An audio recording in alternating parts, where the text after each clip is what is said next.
Alors, le message principal, c'est quoi? Pourquoi Adonai?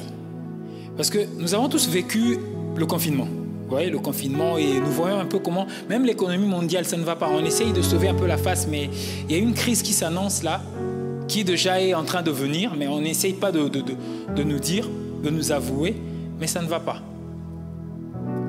Les gens sont dans le désespoir. Il y avait des couples, ça n'allait pas juste à cause du confinement.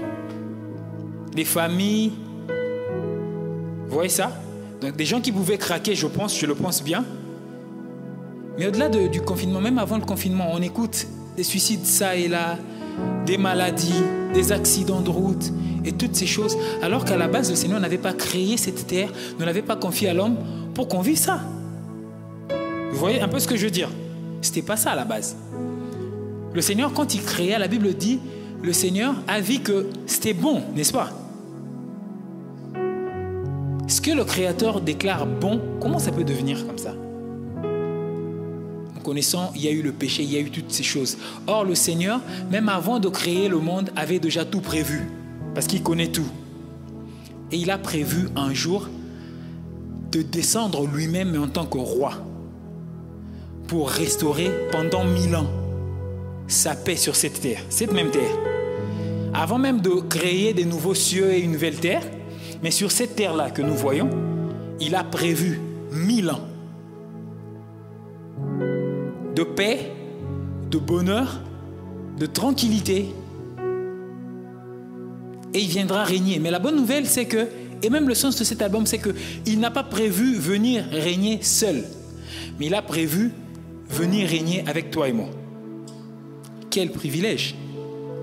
Vous voyez ça?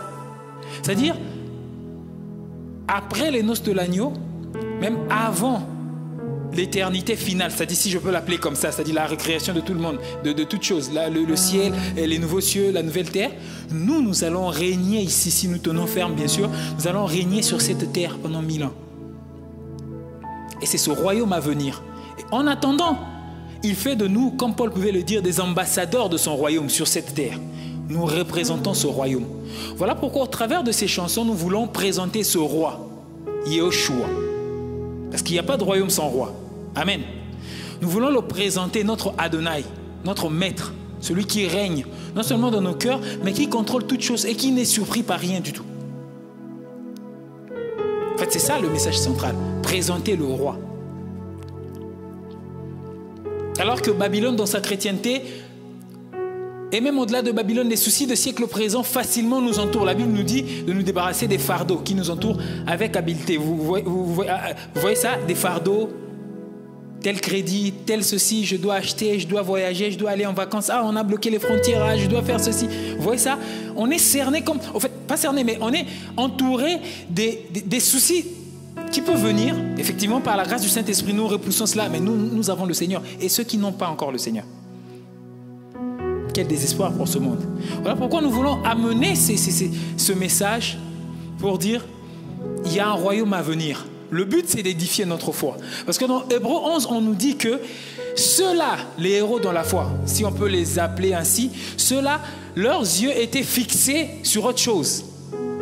Ils n'arrêtaient pas leurs yeux sur les choses qui se passaient autour d'eux. Ils attendaient cette nouvelle cité, la nouvelle Jérusalem. Ils attendaient autre chose. Voilà pourquoi ils ont achevé leur course, par la foi. Et il est temps que nous rappelions les uns les autres qu'il y a un royaume à venir. Il y a les noces de l'agneau. Nous allons régner sur cette terre, mais après il y a l'éternité à passer avec le Seigneur, avec l'agneau.